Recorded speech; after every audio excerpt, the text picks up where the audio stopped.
Hey y'all, I don't think anybody will remember this, but about 6 months ago, I shared that I had something very personal that I wanted to share with the public that I think would really inspire other people. And I also shared that I had never told anybody all these things that um, transpired. Nothing horrific, just personal. And I told you I was going to post a video and on YouTube and share, and I could just never bring myself to do it.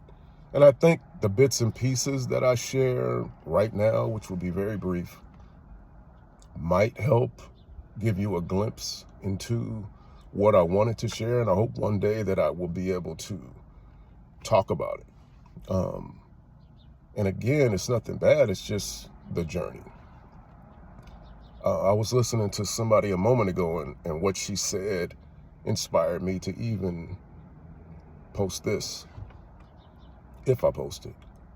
And she was talking about how she had basically given up on her dreams at her age. And she had just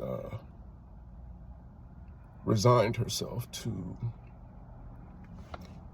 this is how it was going to be, and if it was meant to happen, it would have happened.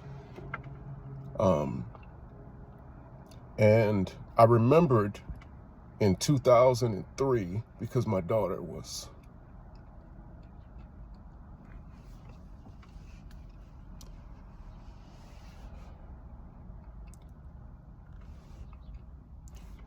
I was holding my daughter, and I was leaving a church service, and a pastor told me, he said all these great things were going to happen. And I'll never forget him saying, "But you dream too small." And when he said that, I just started crying. I don't know what your life was like or what you experienced in life. But for me, I kind of got to a place at that time, that was in 2003, so we're talking 22 years ago, where I kind of like played it safe. I didn't think I dreamt small, but I didn't want to go too far because I had experienced so much disappointment, watch this, that I figured if I didn't expect much, I wouldn't set myself up for disappointment. And so, as a child, I kind of got accustomed to, I didn't want to ask for too much. I'm trying to be polite, and just wanted to be grateful for, for what I got, be thankful.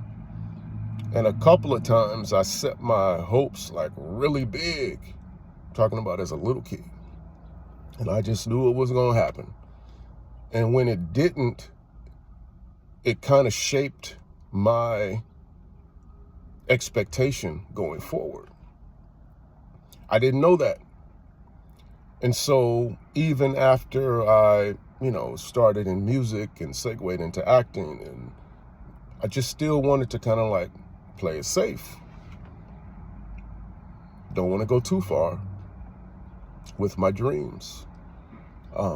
I didn't know that I kind of looked at God the way that I looked at people, and was like, if I ask for something small, then he can do that.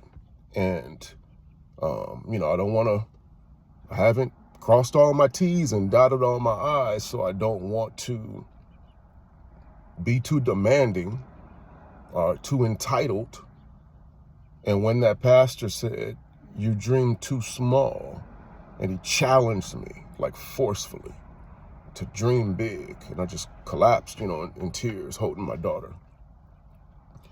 Bro, if I told you, I know everybody doesn't believe in God, but if you would just entertain this conversation for a moment, if I told you how many times strangers gave me a prophetic word, like if I told you how many times since 1996,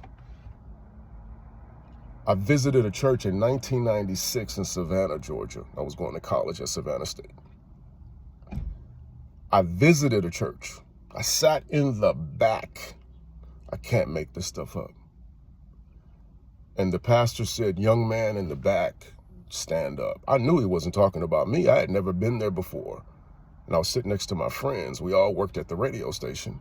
I had my own show on the radio at Savannah State. And I just knew he wasn't talking to me. I just was coming to get a good message and go home. And I looked around and they was like, "Bro, he's talking about you."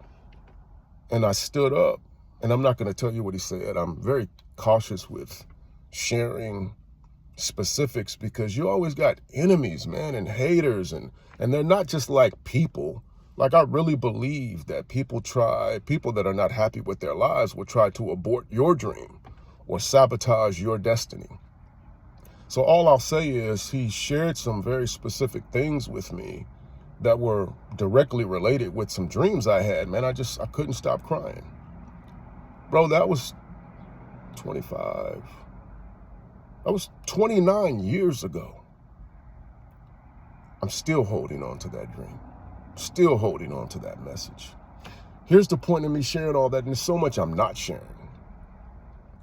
No matter where you are in life, don't give up on your dreams.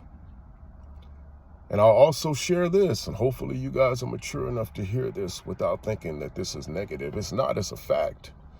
You ask anybody that runs track, especially like long distance runners, you are going to get tired.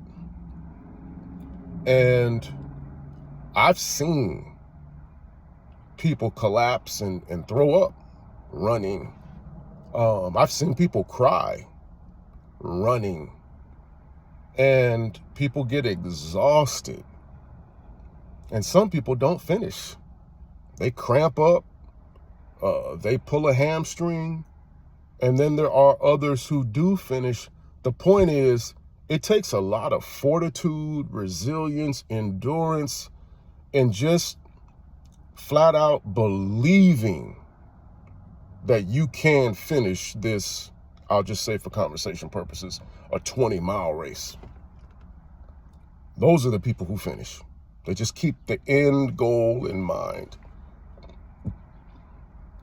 I'm telling you, especially young people, this is for everybody, but I think that younger people coming out the gate, because I have 3 adult daughters, 21, 23, about to be 25.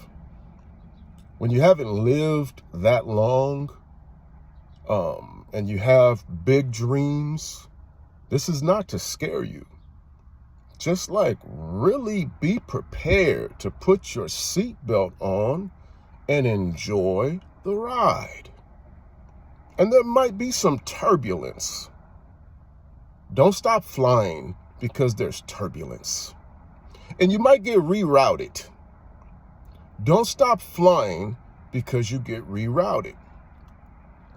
Might be a little bumpy. Don't stop flying because it gets bumpy. And there might be some delays. Don't stop flying, etc. Here's the point. Everybody may not believe in you after about a certain number of years. I say this part, and hopefully this was the part that I hope you guys are mature enough to handle, because it's not bad. Like, there's only a couple people who still believe in me. I'm not talking about all of the people on social media that are just encouraging and so kind and like so sweet. I'm not talking about that. Genuine, nice people. I'm talking about, if you knew, and I'm purposely not sharing, if you knew how big the dreams were that I had and the messages that have been spoken into my life over the last 29 years of this is what you're going to do. This is going to enable you to do all this for other people.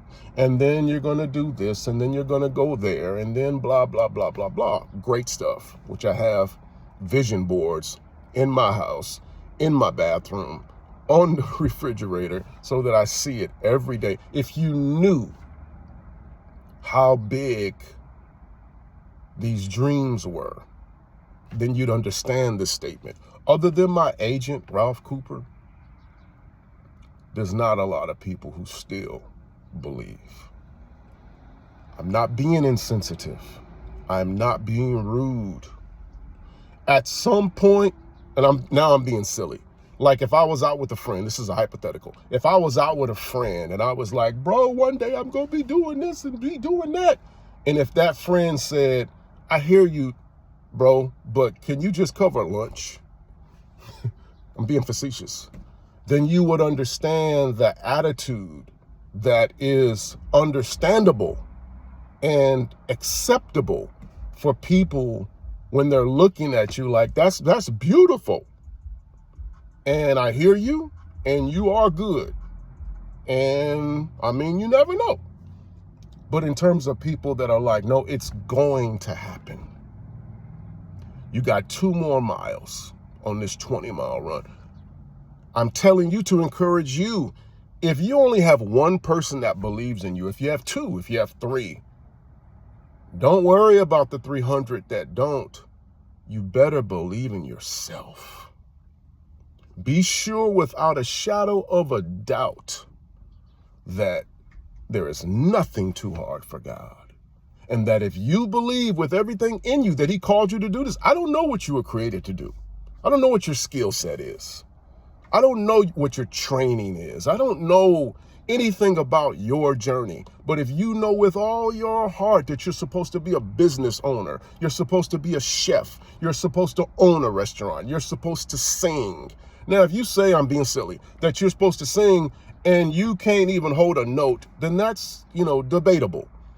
But if you look at your authentic skill set that you were born with, your natural talents that you've trained and developed over time, the dreams that you believe God gave you, you have to believe in that more than anyone.